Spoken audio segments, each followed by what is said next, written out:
കൂട്ടുകാരെ, social media വഴി പലരും വഴിതെറ്റിപ്പോകുന്ന ഈ കാലഘട്ടത്തിൽ ആ തിന്മയെ നന്മയാക്കി മാറ്റി ദൈവത്തെ ലോകത്തിന്റെ മുൻപിൽ എത്തിച്ച ഒരു കൊച്ചു വിശുദ്ധനാണ് വിശുദ്ധ കാർലോസ് അക്വേറ്റിയൂസ്.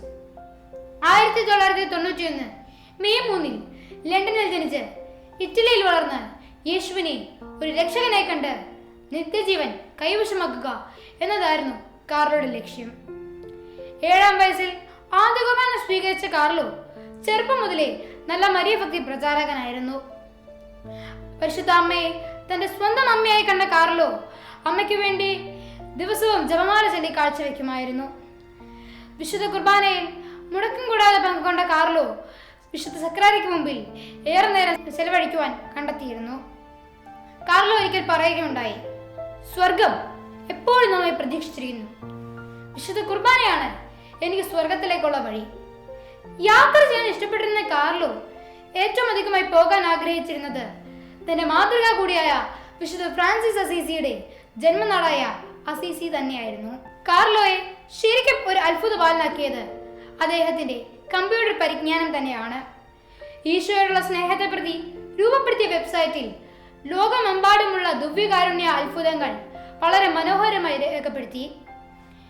സഭ അംഗീകരിച്ച 136 അത്ഭുതങ്ങളാണ് ഇതിൽ പ്രസിദ്ധീകരിച്ചിരിക്കുന്നത്. www.miracleeucharistic.org എന്ന വെബ്സൈറ്റ് വഴിയാണ് താൻ അറിഞ്ഞ ഈശോയെ ലോകമെമ്പാടും അറിയിച്ചത്. ഇന്റർനെറ്റിൽ കൂടി വിശ്വാസം പ്രചരിപ്പിച്ചത് വഴി ഇന്റർനെറ്റിന്റെ രക്ഷാധികാരിയായി ഈ വിശുദ്ധൻ മാറി.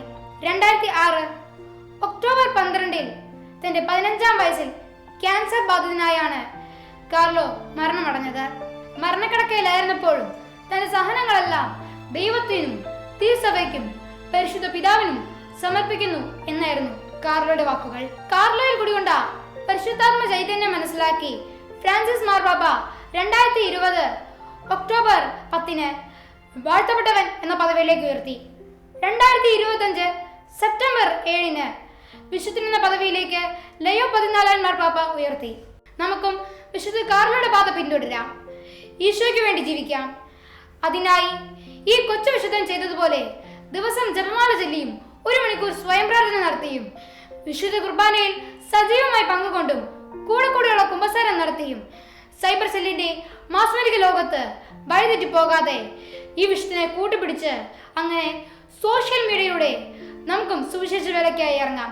നന്ദി, നമസ്കാരം. ജയ് ക്രൈസ്റ്റ്.